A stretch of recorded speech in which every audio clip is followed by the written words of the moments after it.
Hey, Mike Shea from Flourish, here with the Lazy D&D Talk show.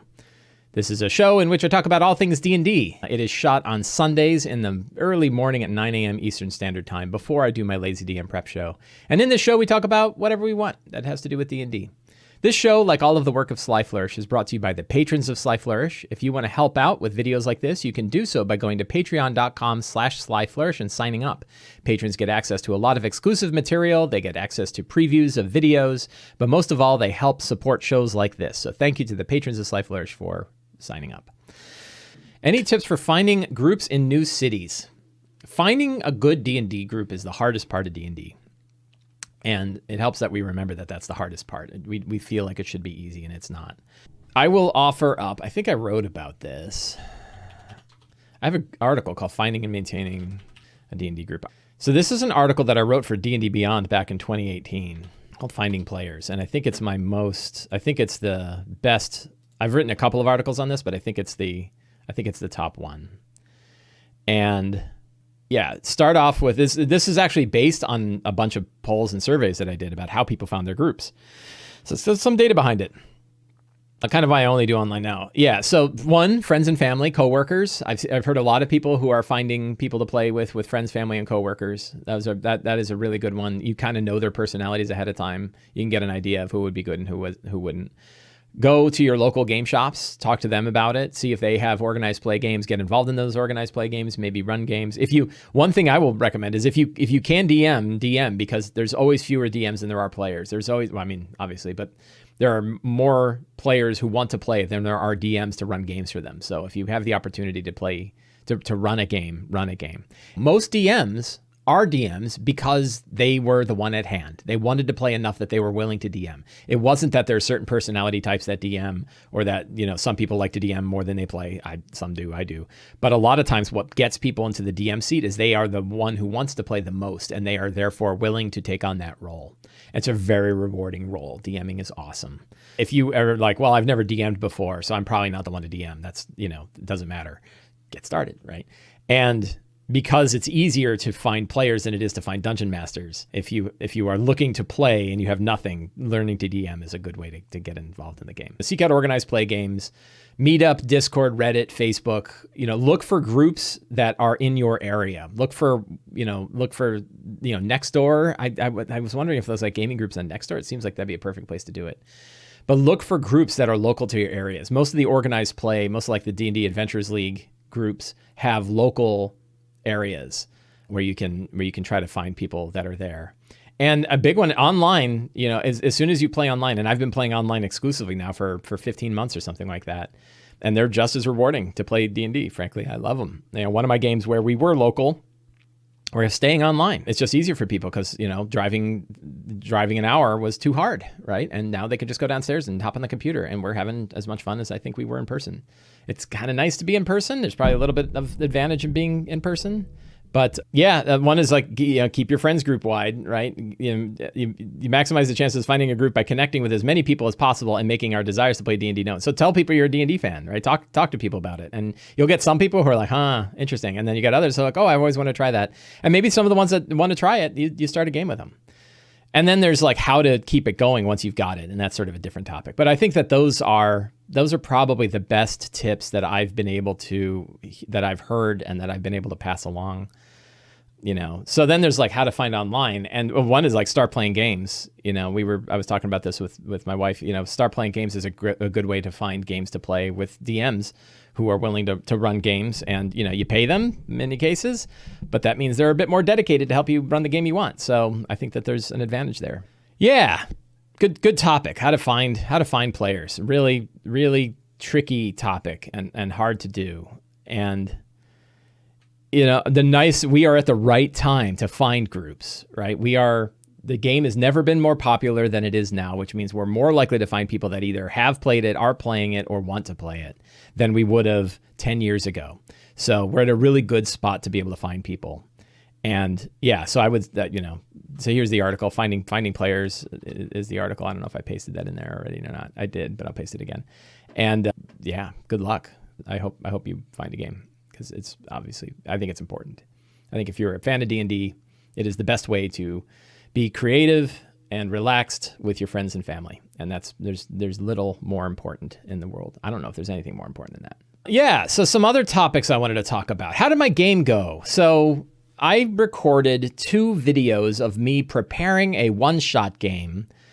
The one-shot game was called Keep of the Black Gate. It was a game set in the Shadow Marches of Eberron. And I spent roughly 2 hours prepping for the game, starting with what game world and then what region of the world. And then I used the Adventure Generators and Uncovered Secrets, the 2 products that I've released to patrons at patreon.com/slyflourish. I used those guides to help stir up my imagination to come up with a game. And by the end of the 2 hours, I felt very solid about the game, and I ran it, and it was a great game. As I often do, I asked my wife how she liked it on a scale of 1 to 10, because I like metrics. And she was like, pretty good. And she goes, oh, cultists again. You get knocked 1 point because of cultists. And I said, that's fair. I get it. And she said, so that would be like an 8.5. And I was like, an 8.5 after a -1 because of cultists. I'm like, that is pretty great. So she was very happy with it. The one area of the game where I felt unprepared when I was running it was the boss fight.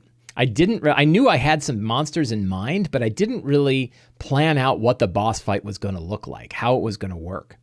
And it came out okay because I'm pretty good on my feet, and I came up with some good ways to improvise the boss fight.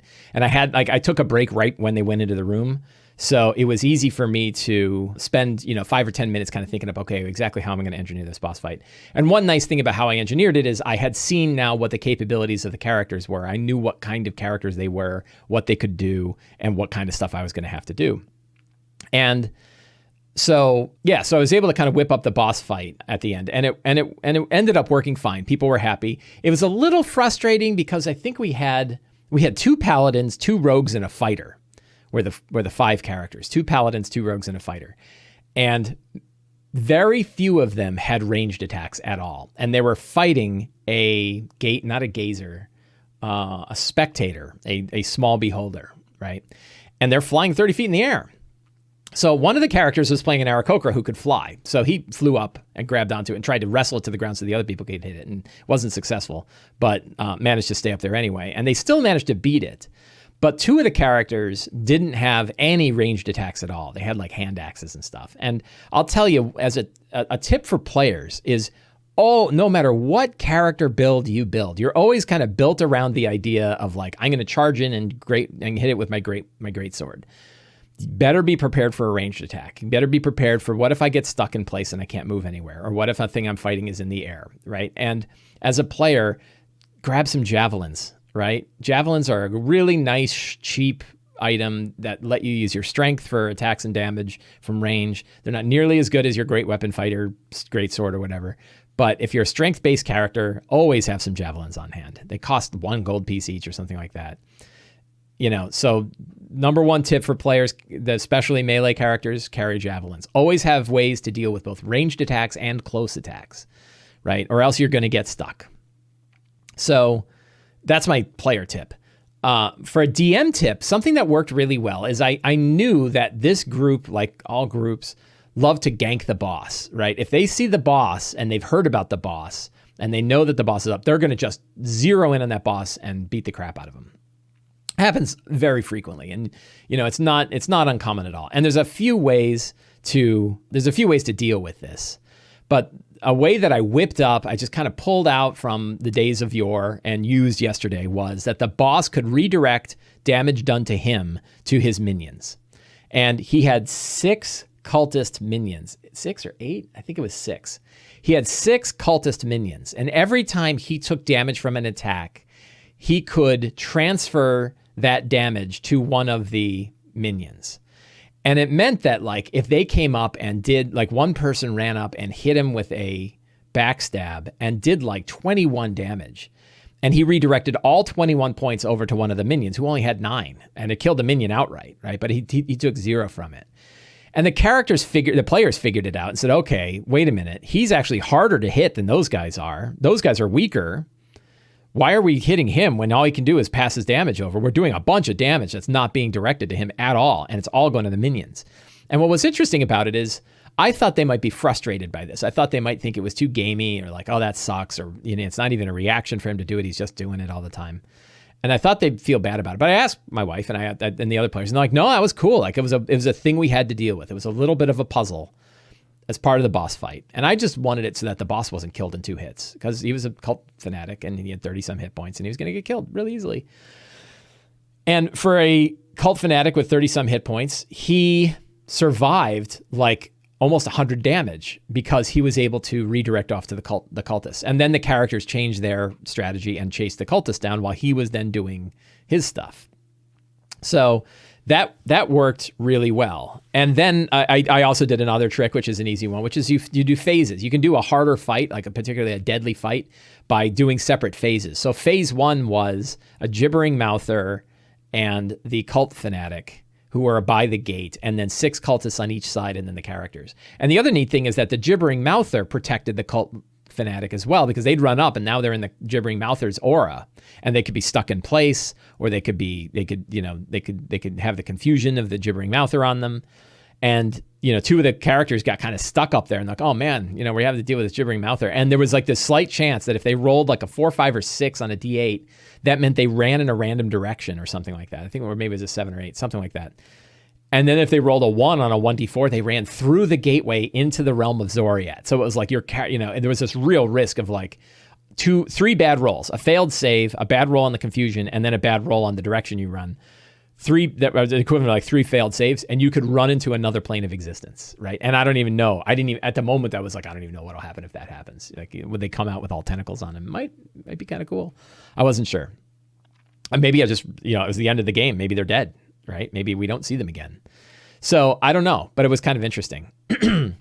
So that idea of like steering boss damage over to minions is a nice trick. And if you look at like the amulet of a shield guardian, that's a good one to use for like high level, like a lich, a high level monster like a lich could have like an amulet that lets them spread damage to minions, and they could be big ones. Like imagine you have a shield guardian that is actually an iron golem, or maybe 2 iron golems, and the damage you take is then split between the iron golems, and you take 0 as long as both golems are up. If one golem is now, you're taking half, and if both golems are down, then you take full. It's a great way to give like a lich like 1,000 hit points and make sure that you're not going to just destroy that lich in one round. So that the boss idea of the boss being able to redirect damage is a nice quick trick to throw in your back pocket. And maybe it's small guys like cultists, an army of cultists, and the cultists are falling over dead, and then the players can see that they're making progress. Or maybe it's real big things like a lich with a pair of iron golems, and they're able to transfer the damage that they take to the iron golems. So that worked really well. And I like that. And I'd say overall, the rest of the game worked well. If you're watching this video or if you're watching this video or you're listening to this on the podcast and you're like, what is he talking about? What game and what videos? Both of those videos are going to be coming out each Wednesday for the next 2 Wednesdays. So this coming Wednesday, and you're probably listening to this or watching this on Tuesday. I think you're listening to this on Tuesday. So tomorrow, if you're listening to this, the first of the prep videos will come out. And then 1 week from then, on Wednesday, the next prep video will come out. So you'll see it's a 2-part episode of me prepping this game, The Keep of the Black Gate. And now you hear about how it went before you've heard about how I prepped it. So that's kind of interesting. But mostly I want to talk about that steer the boss damage. So I had this on my notes for last week, and it was thoughts about the Matt Mercer effect and Critical Role. And my views haven't changed on this since I first really started thinking about it and started considering this topic. The Mercer Effect, if you were not there, so let me rephrase. So just in case you live under a rock completely and never heard of it, Critical Role is the most popular live play D&D stream in the world. And they are very, very popular, very huge audiences. And it is a bunch of voice actors who play D&D, led by a fellow named Matt Mercer. Matt Mercer has been DMing this. He's now run 2 full campaigns this way that have been hundreds of episodes each and literally thousands of hours of video that you can watch. Like 4 to 5 hours a week for many weeks. And really tremendously well-produced show and a very, very popular show.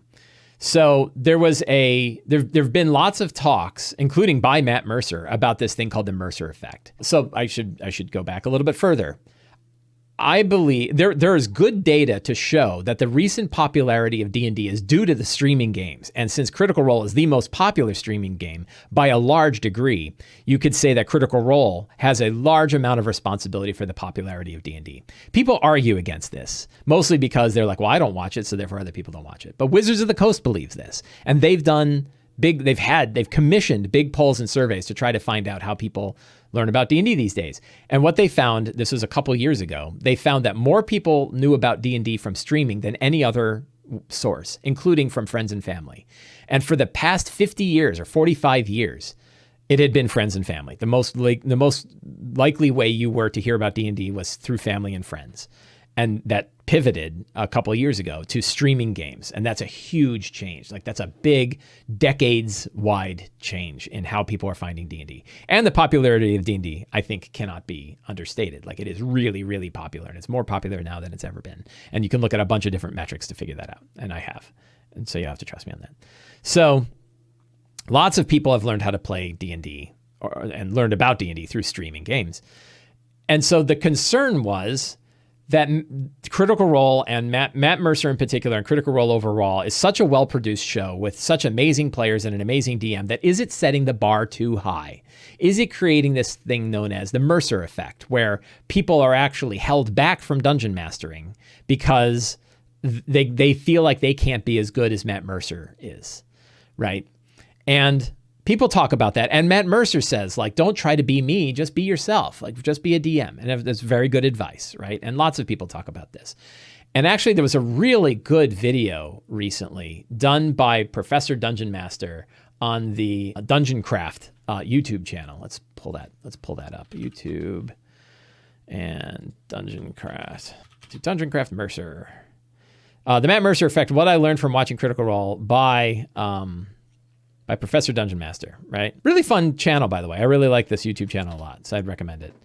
And so he had a very good video about it. And in large parts, I think overall, I just agree, right? I agree with what he says on this. I think that his points are valid. And so what are those points? And those points are that if you squint, like my point is, if you squint, it's a D&D game, right? What you're watching is a D&D game. And is he a professional voice actor? Yes. Does he spend a tremendous amount of time on his game? Yes. Are his players super invested in his game? Yes, they are. Right. And but really, deep down, it's just a D&D game. And when people talk about like, oh, we'll never be able to reach the pinnacle, and it's like, so I haven't actually watched a lot of Critical Role recently. We watched a bunch of episodes of season 2. I watched a couple of episodes of season 1, and then I couldn't keep up. And like a lot of people, I couldn't keep up. But I saw the end, and I talked, I think, in a previous show about the like, what's a level 20 D&D game look like? What's the best D&D game you can imagine? And I was like, probably the best one you can imagine is Vecna Ascended, the last episode of the first campaign of Critical Role. Like I can't even imagine the amount of work that went into that episode, but it's crazy, right? But then the result is you don't need to have a level 20 game to run a good D&D game. A level 1 D&D game, like grabbing the starter set with some friends around the table, is a fine way to go. Any D&D game is a good D&D game. Not quite true, but most D&D games are great D&D games. It doesn't have to be the best. And that, I think, relates to here too. You don't have to run Critical Role to run a good D&D game. Right. And you don't have to be Matt Mercer to run a good D&D game. And the reality is, like, I watched the second to last episode of the current campaign. My wife and I watched it. They're having dick and fart jokes like everything else, right? Matt Mercer put out this like crazy hand painted terrain, and the guy's like, I moved behind the penis looking thing over there, right? And so you're like, well, okay, that's pretty much like my game goes, right? And so Critical Role is a bunch of dick and fart jokes, right? And it's like, it's the number one, so don't worry about it. Is my point. It doesn't, it's just D&D, right? It's just D&D. And maybe your voices aren't there. Maybe the depth of the characters aren't there.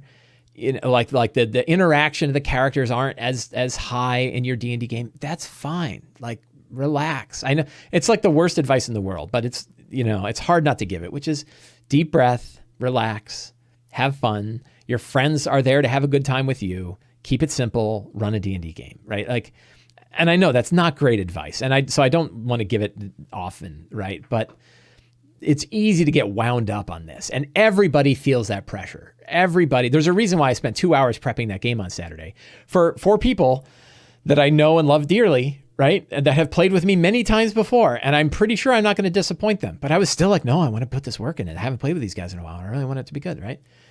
Like, I'm nervous about it. Everybody's nervous about it. Performance is nerve-wracking.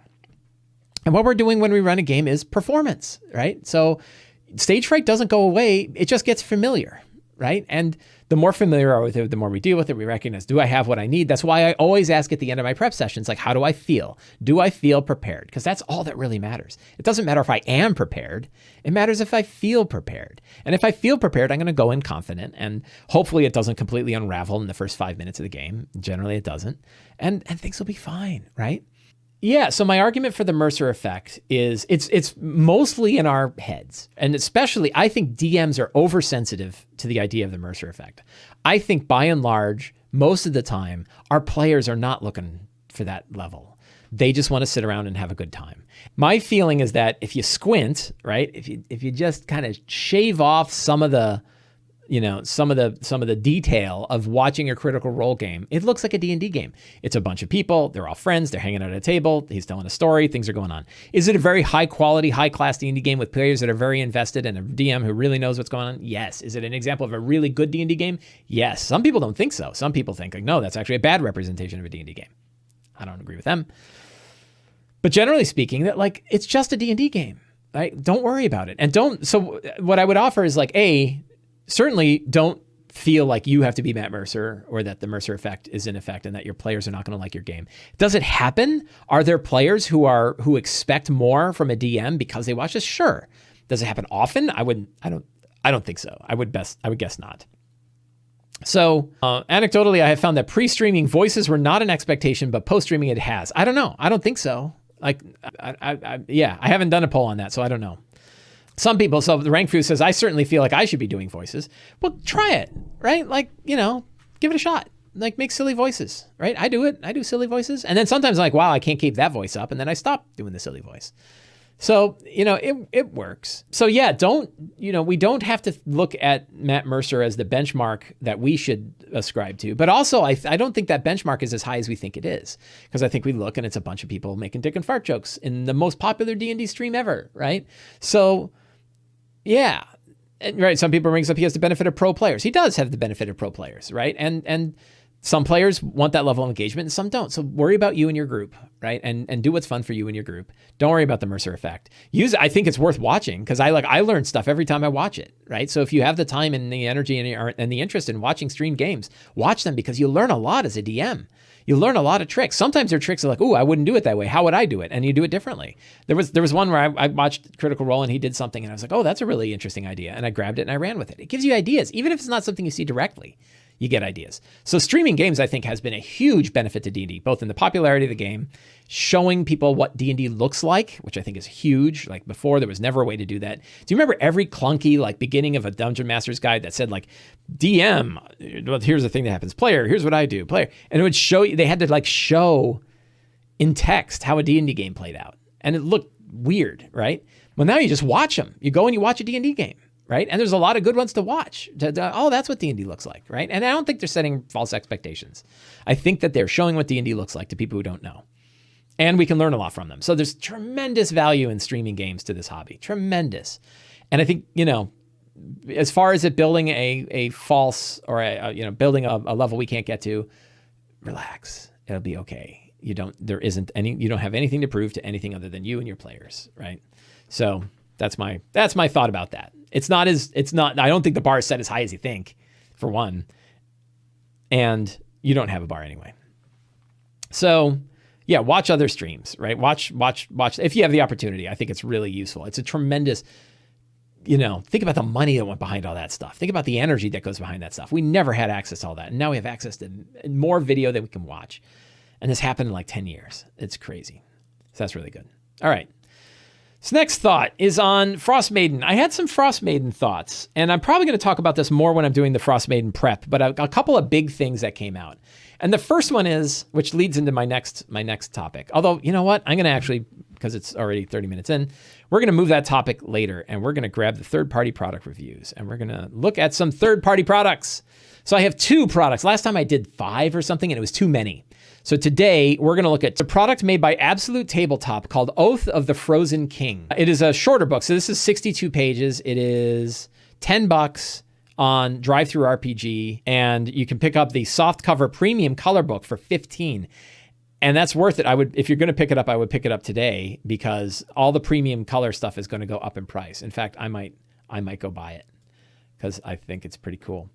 So let me paste the link for this. And Oath of the Frozen King, Absolute Tabletop did a few of these. They did another one. Let's go to Absolute Tabletop's page here. Take a look. They did another one that I really dug. So they did A Dead Man's Guide to Dragon Grin, which is more of a full campaign book. But they also did this Shadows Over Drift Chapel. And they refer to these as adventure kits, right? And then they're doing some new stuff with mecha stuff. I don't know anything about that. So I really was fascinated by the take that they had on this. Instead of giving you a published adventure with a beginning, middle, and end, and lots of stuff in between, they give you a small adventure kit that fits around an area, and that you roll randomly, and you determine things randomly, and you sort of build around it, right? And so it's heavy on the random tables. Beautiful art, right? Really cool design.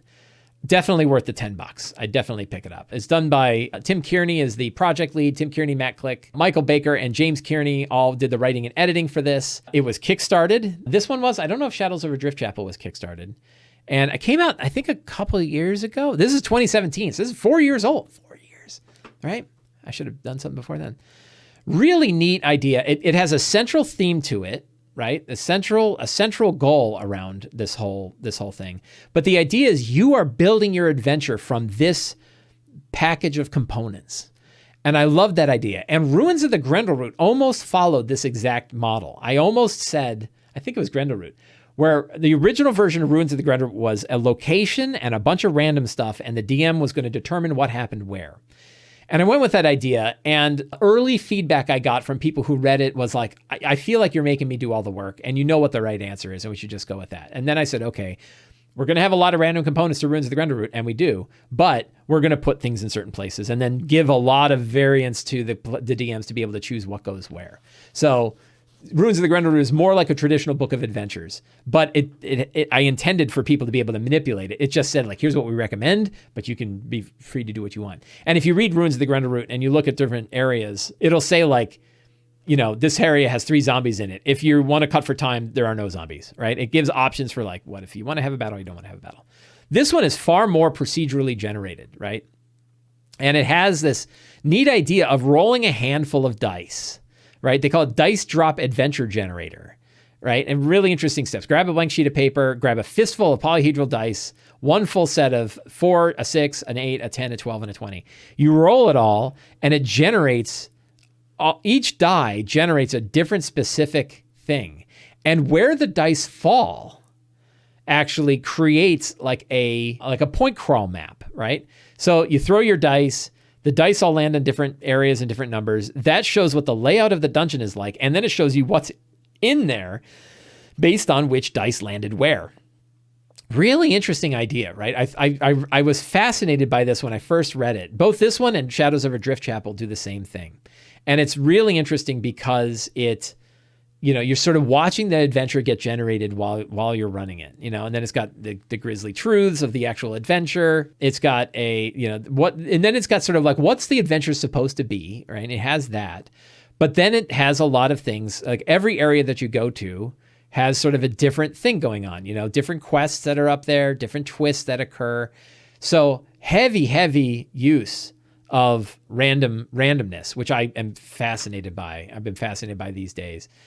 Beautiful. Look at this isometric map, right? This isometric map is really, really neat. And it has overland map. If you don't like isometric and you want a battle map, it has the battle map as well. So, and then it has like expansion rooms. You want to build upon it, you want to add some stuff, here's some expansion rooms, each of them with kind of fantastic features, right? Frozen table, big pit, weird hole in the floor, weird, frozen lake stuff. Really kind of neat. And each one, all throughout, you'll keep hitting them and you'll see, look, sights, sounds, sensations, right? This is a big one. People often talk about like, how you need to, hit all the senses, right? It's got encounters, but the encounters are not necessarily going to happen everywhere.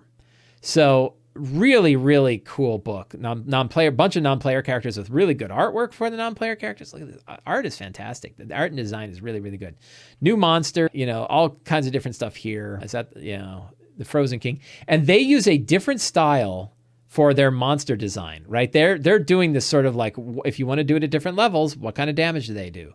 I didn't dig into the mechanics. It's like, does it all work? But I like that idea of like, one neat thing, and I wish more, I think more people are going to do this, and I wish we would see more of it, is like, take a different approach to 5e. Like, what if monsters were built differently? Like, you don't like how the monster manual works, you don't like CR, make a new monster manual that's completely different, right? So, rewards, yeah. So I really just dug, this resonated with me a lot, of the idea of an adventure kit, that we know that published adventures are never run the way they're written. So why are we writing them procedurally? Why are we writing them in a big sequence? Like, why not write them into sort of random components, right? And I dig that a lot. Here's a really cool like encounter events, right?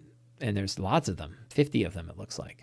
So this is Oath of the Frozen King by Absolute Tabletop. You can pick it up on DriveThru RPG. I highly recommend it. It's really cool. $10. It just gets you thinking about adventures differently, even if you don't run it, right? It just gets you thinking about adventures. And there's lots of tables you could use for lots of different games. I bet you it has a really good Rime of the Frostmaiden connection too. I would not be surprised if there was a good, I bet if you sat and thought about it for a while, you could definitely fit Frozen King and Rime of the Frostmaiden together and have like more options. But the problem with Frostmaiden that I'm having is it's more material than I can use, right? So I kind of have the opposite problem on this. So that is Oath of the Frozen King. So we've talked about our third-party products. I'll have a couple more that we'll talk about next week. So Frostmaiden, speaking of Frostmaiden, Chapter 1 is just too damn big. There are 13 quests in Chapter 1. And you are likely to end up adding, or I don't know if you're likely to, I ended up adding more quests of my own, which means I had like 15 or 16 possible quests that occur. Now, certainly the characters aren't expected to complete all of the quests, but if your players are into them, they might end up doing a lot of them. And you don't want to limit them.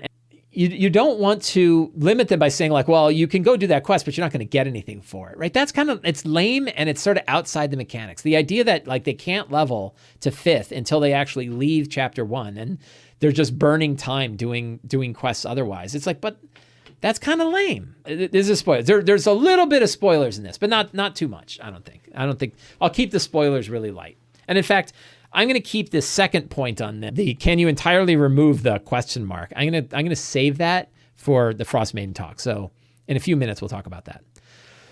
But Chapter 1, one of the issues is like Tier 1 of D&D, 1st through 4th level, can happen really quickly. And in Adventurers League, for example, it's basically 3 adventures, right? It's 1st to 2nd, 2nd to 3rd, 3rd to 4th. So 3 adventures can take you to 4th level really quickly. So basically, if you look at Chapter 1 of Frostmaiden, 3 quests could be all that you need to get them to 4th. And that would feel reasonable because it's not like you're going to get done with all of these quests in one session. So how many sessions do you expect 1st to 4th level to take, right? Or maybe you say 4 to get you to 5th, right? That you have one that 1st to 2nd, 2nd to 3rd, 3rd to 4th, 4th to 5th, 4 adventures. But we have 13, right? And so you're going to offer up some of these and they're going to out-level the quest really quickly.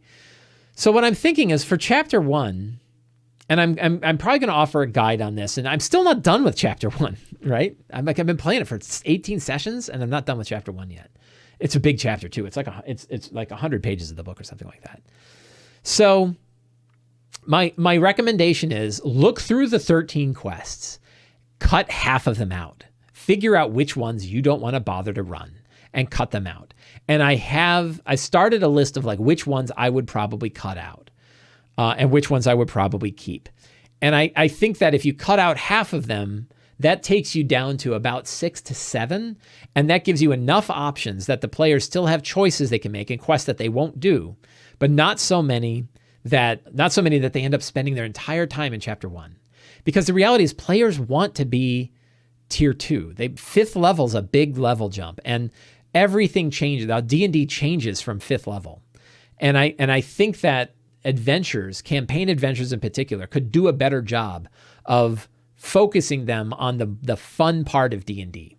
And that's what we're going to talk about, Yam-shaped adventure design. What the hell is a yam-shaped adventure? A yam-shaped adventure is sort of a reverse hourglass, right?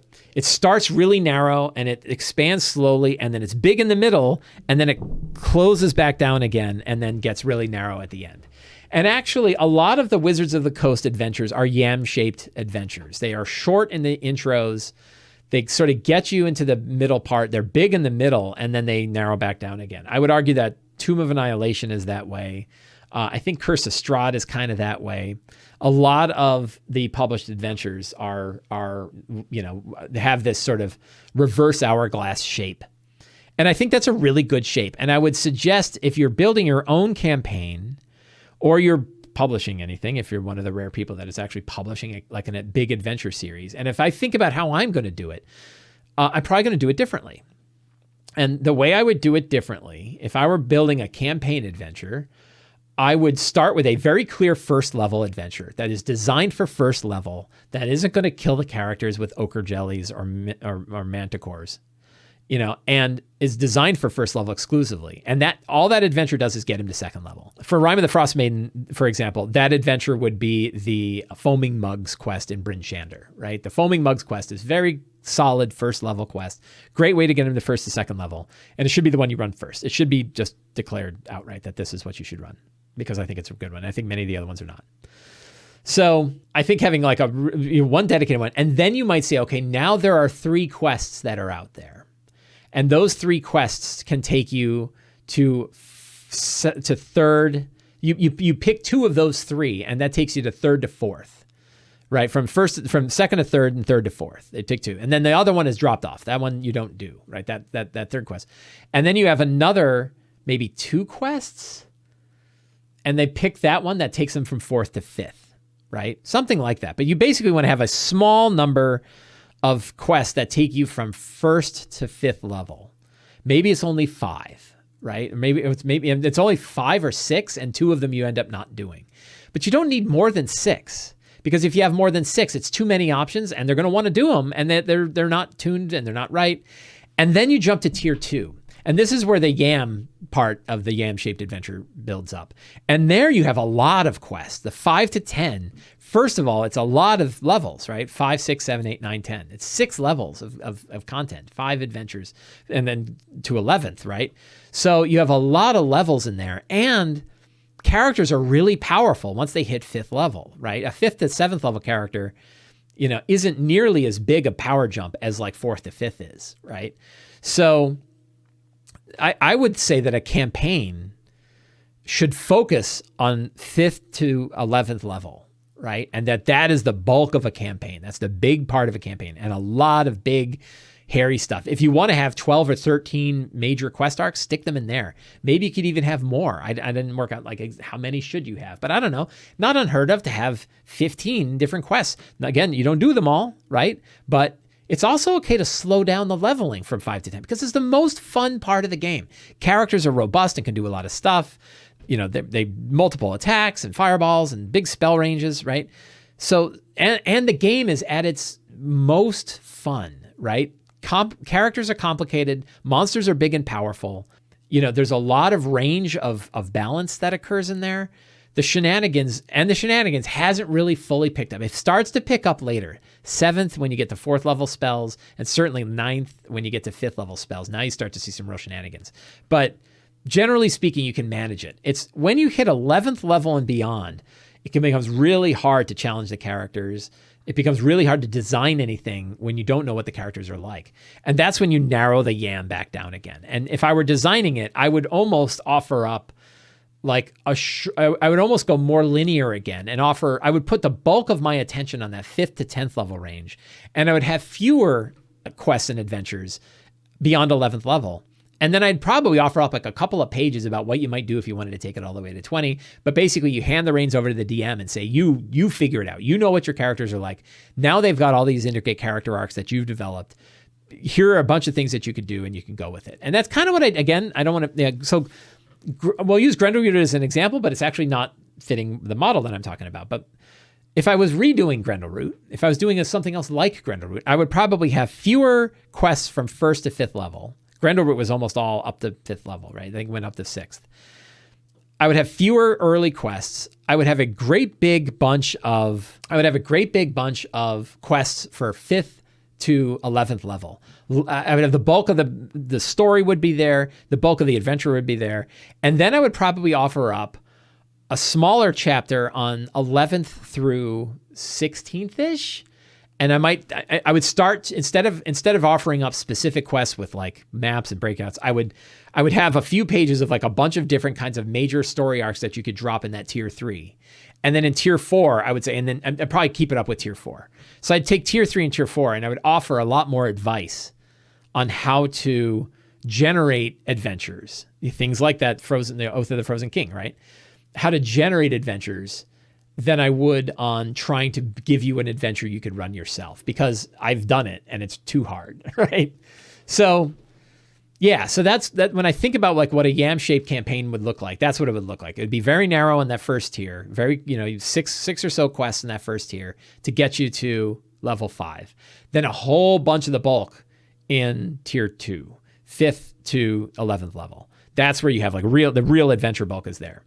And then from 11th level to probably to 20th, I would instead offer a campaign guide, right? I would say, here's how you can take it to 20th. Here are some arcs you might run with. Here are some interesting locations you might use. And if you want to see what that looks like, the last chapters, a couple of the last chapters in Runes of the Grendelroot have the kind of thing that I would do. Mostly handing it to the DM to generate adventures on their own, but giving them a framework to be able to do so. I think that's how I would do it. So I have 2 topics I didn't get to. Rolling dice with horde attacks, which is not particularly interesting. And do we need Avre anymore? And I am going to kill those ones. We'll cut those. So for those of you watching on YouTube or listening on the podcast, thank you so much for listening or watching this show. I hope you enjoyed it. If you did, there are 4 things you can do to help me out. The first thing is you can subscribe to the Sly Flourish newsletter. The second thing is you can subscribe to my YouTube channel. Third, you can support Sly Flourish by going to patreon.com/SlyFlourish and signing up. You get access to all kinds of cool things. And fourth, you can pick up my books, Return of the Lazy Dungeon Master and or the Lazy DM's Workbook. Thank you very much for listening and watching, and I will see you guys next week.